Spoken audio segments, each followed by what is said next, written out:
5 horas mais 15 minutos, 5h15, é o Guarujá Esportes nessa sexta-feira.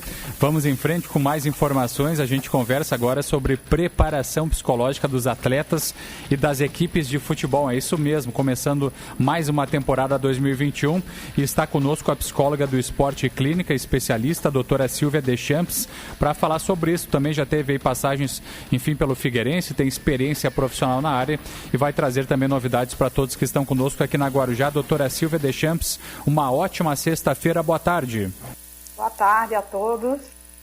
Obrigado por estar conosco aqui na Guarujá e fala um pouco mais sobre esse trabalho, a sua experiência profissional com relação aos atletas, às equipes de futebol, essa atuação psicológica, como é que funciona esse trabalho aí junto com os jogadores e os atletas profissionais? Então, já estou na área há mais de 22 anos, né? Nessa área de psicologia do esporte.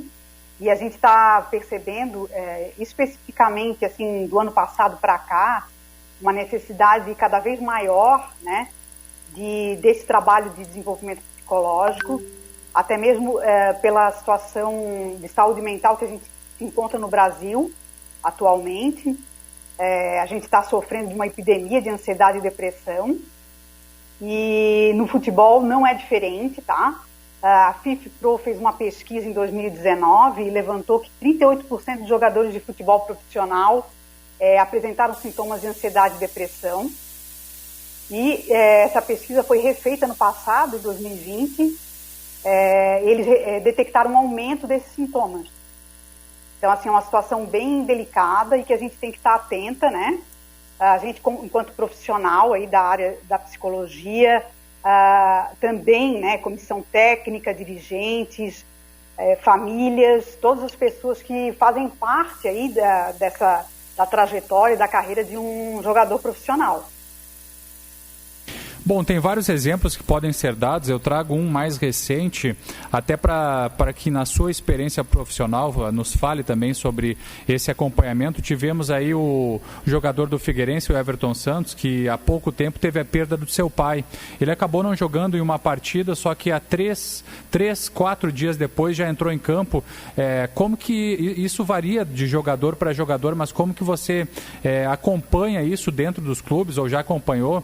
Como tem sido assim com os jogadores, a reação, porque uns reagem bem, usam como uma motivação e outros reagem mal. Então, o que dá para falar sobre situações como essa, entre tantas outras também que os jogadores enfrentam? Sim, a pressão a gente sabe, né, quem acompanha o esporte competitivo e principalmente nesse nível, né, de alto rendimento, que a pressão exercida sobre eles é muito forte e é claro que muitas vezes ele está acostumado com esse estresse vivenciado, né, com níveis de ansiedade e ele acaba achando que aquilo é normal e ele perde um pouco o limiar, né, quando que ele ultrapassa um certo limiar e ele perde o controle, né? Então, assim, é super importante, né, a gente sempre fala, lógico, né, de ter um profissional acompanhando, que não seja no clube, mas que o jogador, né, o atleta, ele procure um profissional qualificado, tá?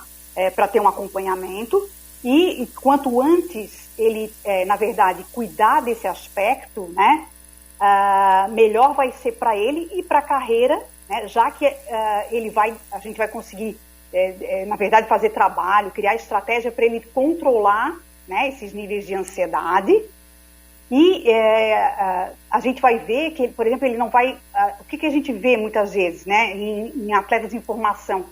Perdas de talentos, perdas de carreiras brilhantes em função de não detectar esses sintomas precocemente, tá? Na verdade, isso é indicado para a população em geral e não se difere, né, quando a gente vai falar em formação de atletas, em jogadores, tá?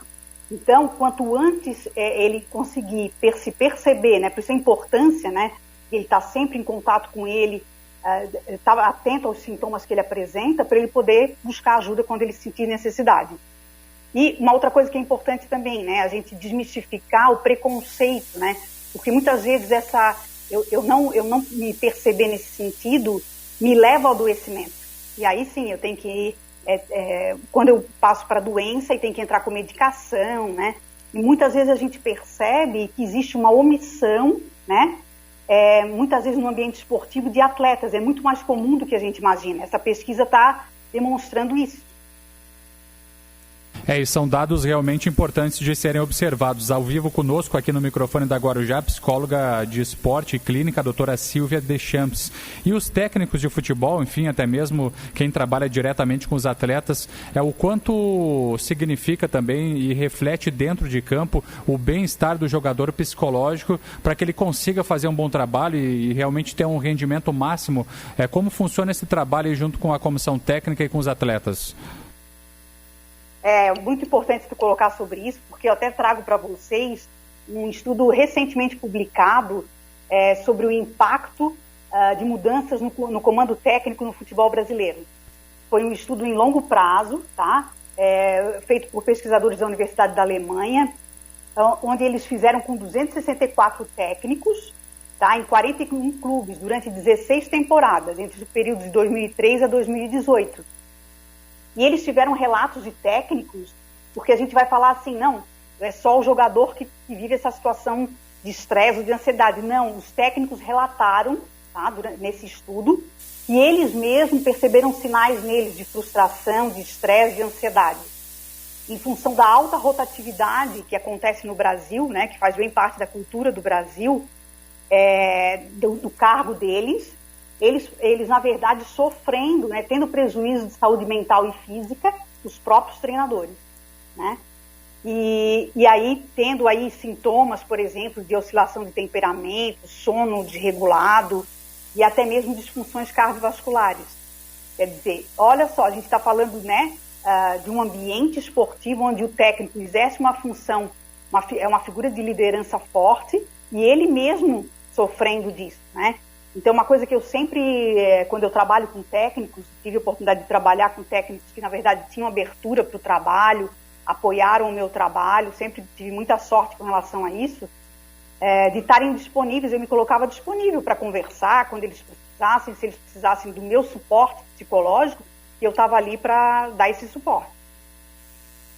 Início de temporada agora para a dupla da capital, por exemplo, Avaí e Figueirense, tem, claro, a situação dos técnicos, dos jogadores, e esse trabalho profissional, ele inicia junto, ele está ligado com a comissão técnica, junto com os atletas para início de temporada, onde entra então o trabalho psicológico junto com os jogadores. Amplia um pouco mais para a gente essas informações. Tá. O trabalho interdisciplinar, né, no esporte ele é fundamental, tá? Na verdade, assim, aí a gente vai igualitar, né, a cada aspecto técnico, tático, físico e psicológico. Normalmente, na minha experiência, pelo menos, a gente sempre tinha reuniões frequentes, todos os problemas que surgiam, a gente discutia em conjunto, tá? Questões individuais de jogadores, ou mesmo o técnico me procurava para me pedir uma sugestão, olha, eu estou com um problema com esse jogador, ele está com dificuldade aqui, como é que eu faço para trabalhar, de que forma, ou me dava alguma informação que era importante para eu trabalhar com ele individualmente. Então, assim, é fundamental, é crucial esse trabalho interdisciplinar, tá? E claro que uma outra coisa que a gente costuma sempre falar, né, quando a gente vai falar dessa área, é que, assim como o treinador, né, ele precisa de tempo para implementar o trabalho dele, o psicólogo do esporte também. Então, quanto mais tempo a gente tem para poder acompanhar a equipe, né, a gente faz todo um acompanhamento de treinamento, de competição, faz trabalhos individualizados, trabalhos coletivos, né, melhores resultados a gente vai ter, né? Eu tive a oportunidade de ouvir o podcast do Louser, né, técnico da Chapecoense, campeão da Série B, e duas coisas me chamaram a atenção na fala dele, né? Uma, que ele dá importância para a questão do clima motivacional, essa questão do espírito de equipe, né, da coesão do grupo, que é importante. E ele tem uma carreira curta, né, 3 anos somente, mas ele ficou no mínimo 7 meses no clube, né? Foi o clube que ele ficou menos tempo. E na Chapecoense ele estava 1 ano, quer dizer, ele teve um tempo aí para desenvolver o trabalho dele. Então essa questão do tempo é fundamental. É verdade. Psicóloga do esporte e clínica, doutora Silvia Deschamps, obrigado por estar conosco aqui na Guarujá e fique à vontade para complementar qualquer outra informação do seu trabalho profissional junto aos atletas e também aos técnicos, enfim, aos jogadores de futebol e às próprias equipes aí. Você que teve atuação também, tem uma atuação forte aqui na capital e tem um trabalho aí bastante reconhecido. Obrigado por estar conosco. Obrigada também. É uma coisa interessante, né? Nesse estudo que eu comentei sobre o comando técnico durante o Brasileirão, dentro dessa amostra desse estudo estão 4 times catarinenses, né? Avaí, Chapecoense, Figueirense e Joinville. E inclusive o Figueirense, dentro desse período, foi o clube que mais permaneceu na Série A e também o que mais trocou de treinador. Quer dizer, nesse período, durante 16 temporadas, a gente teve aí 25 trocas. Né? Então é uma coisa para a gente refletir, né? Infelizmente, né, para mim é triste porque eu já trabalhei lá, ver a situação que chegou o clube, né, nessa temporada, depois de 22 anos está caindo para a Série C, teve a pior campanha, né, na era dos pontos corridos. Então a gente lamenta muito e espera aí que dias melhores venham para o clube. Com certeza. Obrigado por estar conosco. Um ótimo final de semana, doutora Silvia Deschamps. Muito obrigada, boa tarde para todos.